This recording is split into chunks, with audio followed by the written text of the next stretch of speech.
Oi, turma. Transição Planetária, de Valdo Franco, Manuel Filomeno de Miranda. No capítulo de hoje, 16, Programações Reencarnacionistas.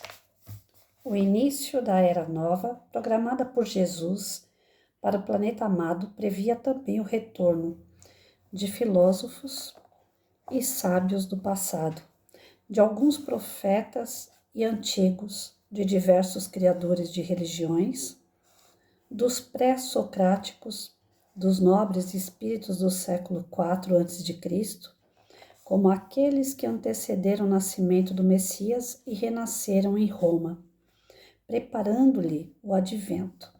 De igual maneira, os iluminados pensadores da escola neoplatônica de Alexandria, culminando nos séculos III e IV, com os mártires, com os abnegados e os santos medievais, com os gloriosos lutadores da Renascença, da Reforma, da Contra-Reforma, com os audaciosos construtores dos séculos XVII, XVIII e XIX. Só gente boa para reencarnar. Entre eles, os grandes missionários da ciência e da tecnologia, tornando o século atual um verdadeiro santuário de amor, beleza, caridade e iluminação espiritual. Certamente que em períodos diferentes, missionários do bem e da verdade estiveram na Terra, a fim de que nunca faltassem os ensinamentos superiores que facultam a libertação das amarras, das tendências perturbadoras, das más inclinações.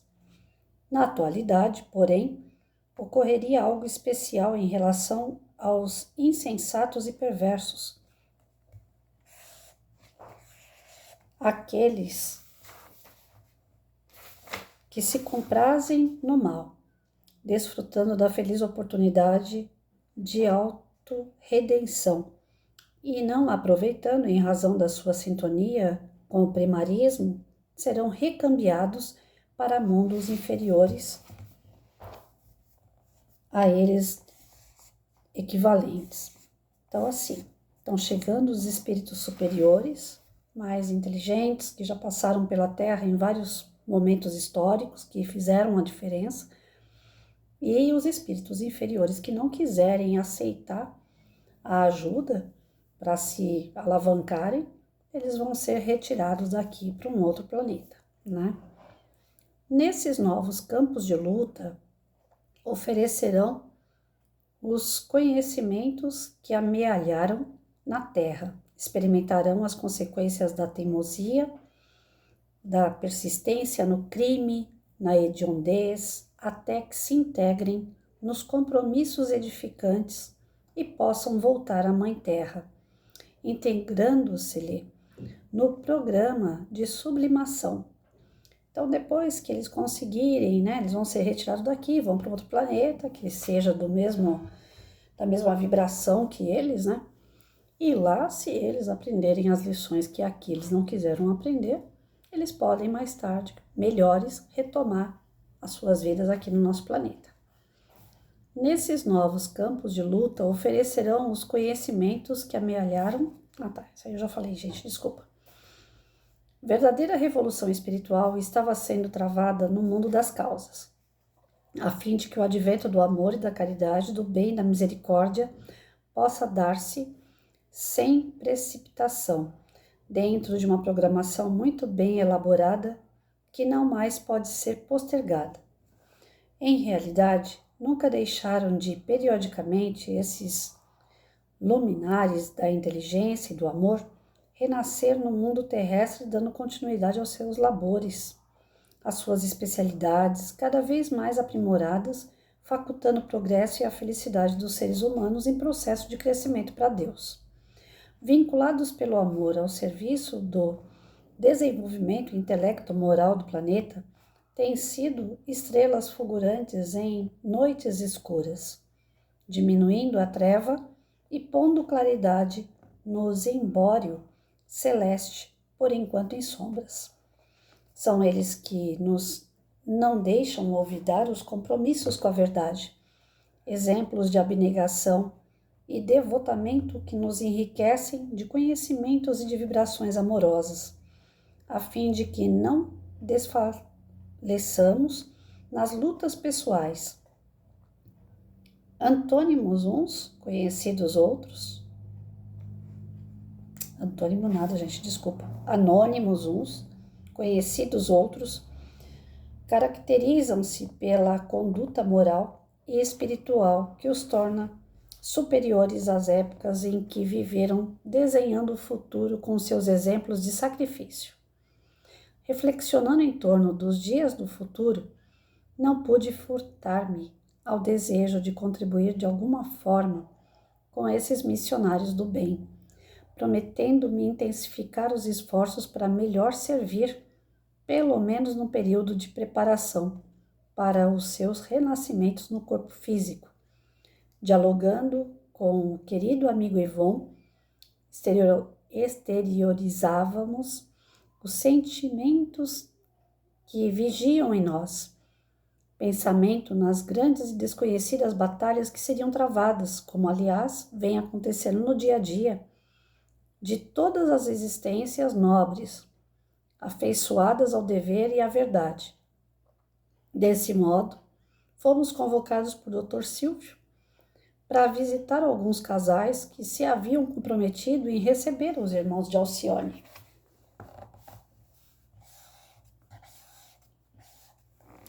Nossa primeira visita na cidade de Belo Horizonte levou-nos a uma residência confortável num dos seus bairros elegantes, onde tudo era silêncio. O casal adormecido na alcova encontrava-se em parcial desdobramento pelo sono fisiológico e dialogava com aquele que lhe seria o primogênito. Os nubentes haviam lutado para conseguir a progenitura sem êxito desejado. Vários especialistas haviam sido consultados oportunamente e a resposta era sempre desanimadora, explicando aos parceiros que não haviam detectado qualquer impedimento fisiológico em nenhum dos dois. No entanto, a possibilidade permanecia nula. Após receberem sugestão para uma fecundação in vitro, haviam concordado e preparavam-se para o cometimento através de cuidadoso tratamento especializado. No dia seguinte seria feita a primeira tentativa para a posterior utilização dos espermatozoides do esposo ansioso pela paternidade. Considerando-se o mérito de ambos os cônjuges, foram destacados 2 espíritos de equipe da Era Nova, para que renascessem através desse processo especial. Conversavam desse modo com aqueles que lhes renasceriam através das conjunturas genéticas e revelavam incontida ansiedade. Dr. Silvio, solícito, conhecendo o programa que seria executado, propôs que dessemos início a uma terapia auxiliar preparatória, convidando-nos à oração de súplica ao Senhor da vida em favor dos futuros genitores. Após comovedora prece proferida por ele mesmo, foram aplicados recursos bioenergéticos nos corpos adormecidos de ambos os parceiros, de modo a facilitar-lhes a produção de espermatozoides saudáveis, assim como de óvulos que permitissem a fecundação exitosa. Embora os cuidados de que se revestia o momento, notamos a presença de alguns espíritos em aflição que haviam acorrido à residência ao saberem dos planos para o renascimento dos visitantes, que de alguma forma tinham vinculação emocional com os cônjuges. Aliás, foram um aborto no passado que criara a dificuldade atual, e embora recuperados do delito, ficaram as sequelas no perispírito da senhora, que lhe dificultavam a concepção. Um daqueles candidatos frustrados havia sido um filho não aceito, apesar de já não existir ressentimento de sua parte. No momento, sem possibilidade de tornar-se factível o seu retorno, em razão do programa ora elaborado. Então tinha uma senhora aqui, o casal, que vão receber dois filhos, né, in vitro, porque eles não conseguiam ter de uma forma natural. Ela foi causadora de aborto no passado, e até onde eu li aqui, tem um espírito que já perdoou a mãe pelo fato dela ter abortado ele e gostaria de reencarnar de novo na família, né? Mas não vai ser possível porque a espiritualidade está trabalhando para vir os dois que vão vir para dar aquela levantada na sociedade onde ele vai nascer, onde eles vão nascer. Com muita ternura e bondade, o nosso mentor explicou-lhe a ocorrência, tranquilizando-o em relação ao próprio futuro, quando também mergulharia no corpo somático, fruindo de melhores recursos para o progresso pessoal. Terminada a nossa tarefa junto ao matrimônio, quando nos dirigíamos a um outro lar, num dos bairros periféricos da mesma cidade, interroguei o nobre médico a respeito da chamada fertilização in vitro, muitas vezes denominada bebê de proveta. Pacientemente ele explicou-nos, a mim e aos demais amigos, que a divindade sempre misericordiosa incessantemente envia à terra os seus embaixadores, a fim de que eles facilitem o progresso científico-tecnológico, de modo a proporcionar aos seres humanos os recursos hábeis capazes de auxiliá-los a diminuir as aflições a que fazem jus. A cada momento, informou-nos com gentileza. A ciência e a tecnologia dão-se as mãos contribuindo em favor da sociedade feliz, assim como enviando os missionários do amor para que os sentimentos de bondade, de misericórdia e de fraternidade vicergem onde antes os combates de extermínio tinham lugar. Naturalmente, mais fácil a conquista horizontal, a dos valores culturais e técnicos, do que grande vertical do amor em direção a Deus. Razão pela qual ainda permanecem as lutas hediondas de toda espécie entre os seres humanos. Foi a partir de 1978, graças ao nascimento de Louise Brown, que se logrou o êxito na grandiosa experiência da fecundação fora do organismo humano. Concluiu-se uma etapa de alta significação para as pessoas impossibilitadas de lograr a fertilização convencional, dando lugar à transferência dos embriões para as mulheres que sofriam de infertilidade tubária ou que tinham as trompas obstruídas. Com o tempo e o aprimoramento das técnicas, foi possível atender a outros problemas que dificultavam a conquista gloriosa da maternidade. Então, eu vou parar até aqui, aonde ele está dizendo que a fecundidade, né, feita in vitro, que é o bebê de proveta, que a gente chama, ela se deu com o apoio da espiritualidade para aquelas pessoas que realmente têm dificuldade para ter filhos, né? Não para ter os excessos de abuso. Eu, particularmente, acredito que a espiritualidade não deve se sentir satisfeita, né, com essas criações quando são usadas para vaidade humana.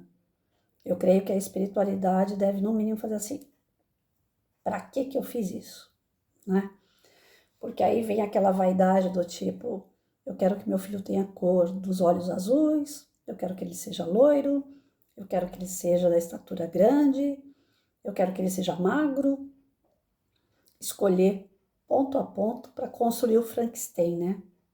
Braço de um, perna do outro, olho do outro. Eu acho que nesse sentido a espiritualidade não deve se satisfazer de maneira nenhuma, porque em momento algum foi falado até aqui que o importante era o aspecto físico, mas sim que viesse saudável, porque eles precisam desenvolver uma missão. Então não adiantava nada vir espíritos super inteligentes, como eles são, doentes, que não possam agir. Então o corpo tem que estar saudável. Mas em momento nenhum a espiritualidade ficou falando aqui que tem que ter o olho de uma cor, tem que ter o cabelo de outra cor. E eu vejo as pessoas abusando dessa situação, né? Até outro dia eu estava conversando com uma amiga, falando sobre a lei da gravidade para as mulheres depois dos 40, 50 anos, né? Todas nós começa a cair tudo, mas tudo mesmo.